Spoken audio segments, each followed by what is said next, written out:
Welcome or welcome back to Maya's Glow. I hope you're all having an amazing week and thank you so much for coming over to this space.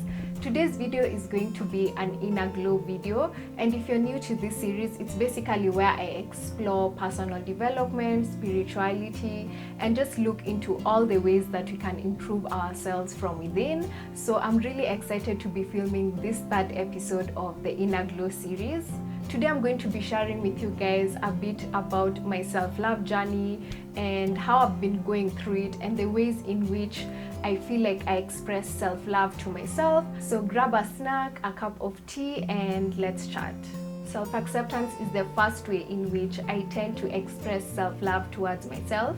And self-acceptance to me just means learning to embrace all of me, the light and the shadow, my strengths and my weaknesses, just learning to be okay with who I am and all the aspects that make me who I am. And it has been quite a journey. It's not been easy, and it's still something that I'm working through. It's not something that you do in one day and it ends. I believe the self-love process is a journey, and that's why I call it a self-love journey. And all the aspects within self-love are also a journey that we're all walking through, we're all going through. There's no real destination. So as far as self-acceptance is concerned, one of the things I've learned to accept myself for, as far as how I physically look, is my skin tone. I've always felt insecure about being darker because colorism is a real thing, and it's taken me such a long time to come to learn to embrace my skin tone and my melanin and just being a chocolatey girl and loving myself in all that I am. Also, my physique is something I've had a hard time learning to accept. So there are also several things on as far as my physical body is concerned that I'm learning how to accept. As far as emotional acceptance is concerned, for me, I'd say this is just accepting where I'm at and just being okay with where I'm at. So if today I'm happy, accepting my happiness. If today I'm sad, accepting that, you know what, today I actually feel low, I'm actually sad, and I'm going to allow myself to feel sad. It's part of being human. If I'm feeling confused, to just allow myself to feel confused. If I'm feeling lost, to just allow myself to feel lost. Like just accepting my emotions as they come into me and go out, as they flow through my experience.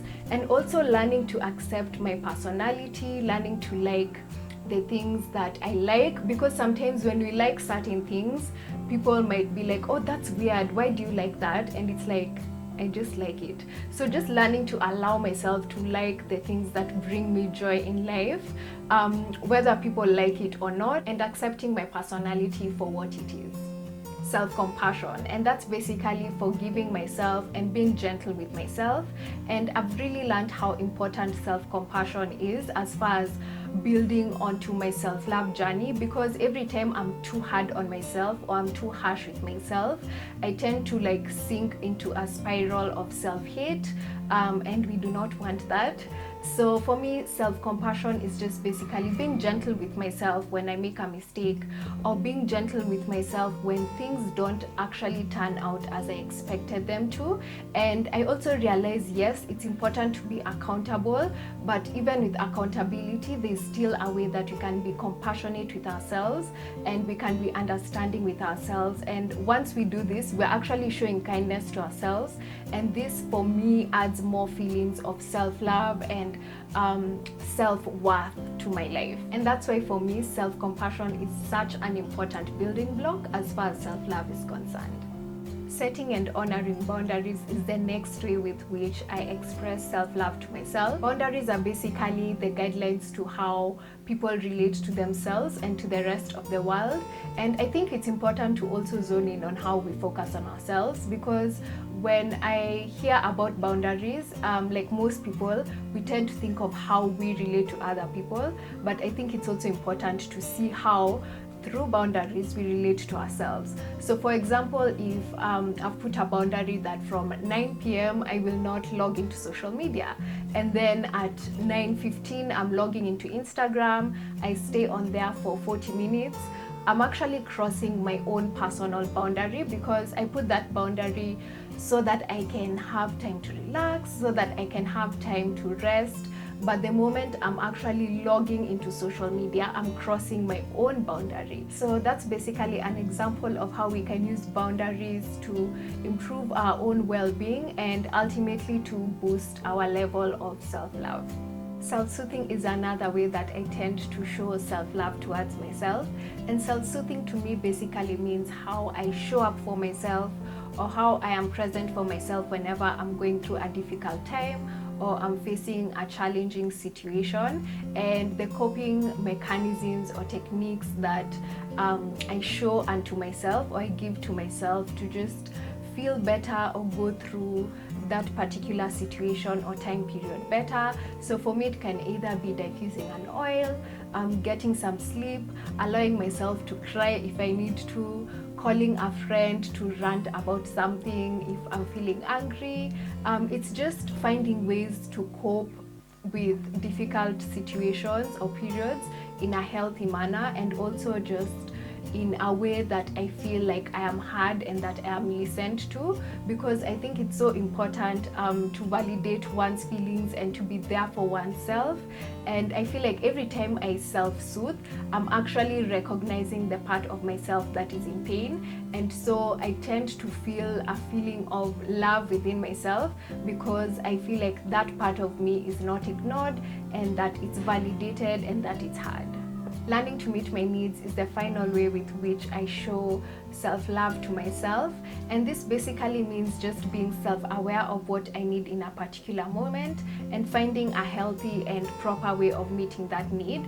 If, for example, I'm really exhausted and I need some rest, I can meet that need by getting some sleep or going to bed early instead of watching YouTube videos or series and staying up really late. So just realizing, okay, I'm really exhausted and I need some sleep, and actually getting some sleep. This point actually ties in a bit to the self-soothing point, and it's basically just figuring out where you're at, how you're feeling, what you need, and paying attention to yourself and finding ways in which you can meet that. So it's so important for me to just learn to listen to myself and meet whatever needs that I need at that particular time.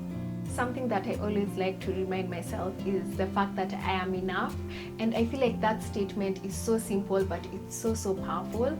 And once you realize that you're enough, you realize there's nothing more that you need to add onto yourself, and that you have everything that you have to serve you and to help you in this life, and that your value is infinite, that it's enough, and you don't need to do anything else to add onto it. So those are the 5 ways in which I express self-love to myself.